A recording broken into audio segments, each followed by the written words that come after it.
औज़ुबिल्लाहिमिनश्शैतानिर्रजीम बिस्मिल्लाहिर्रहमानिर्रहीम। मेरा नाम दिलशाद अली है जी, तो मैं सजेंटा कंपनी का फील्ड अफिसर हाँ। काफ़ी दोस्तों के काफ़ी फार्मर के शाहिद साहब को कमेंट आए ने, तो इन्होंने मैनू कॉल की भी बहुत सारे फार्मर परेशान हैं। तो जिदा कि मौसम ठंडा गुजरिया वा, यदी वजह तो काले तेले का हमला काफ़ी आ। अक्सर तुसी कपाह देखोगे, अक्सर प्लाट देखोगे, ये काले तेला जोड़ा हुंदा वा वो मतलब पत्ते दे पिछली साइड ते बैक साइड ते इत्ते तो मतलब स्प्रे होया वा, ये तो बिल्कुल साफ आ।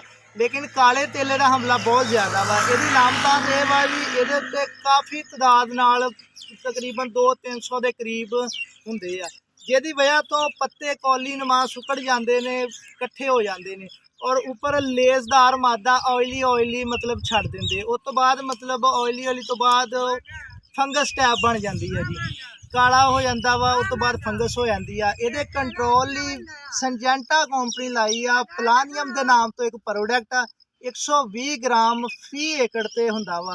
100 तो 120 लीटर ना तुसी स्प्रे करो, इंशाअल्लाह ताला ये कंट्रोल होएगा। वैसे शाहिद साहब ये मौसम ठंडे की वजह तो काले काले तेले का हमला हुंदा वा।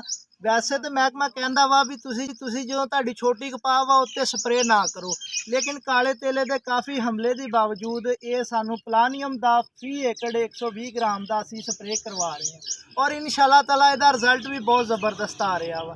तो जिदा ही मौसम मतलब गर्म होया, इसकी जरूरत तेला बिल्कुल खत्म हो जाना वा।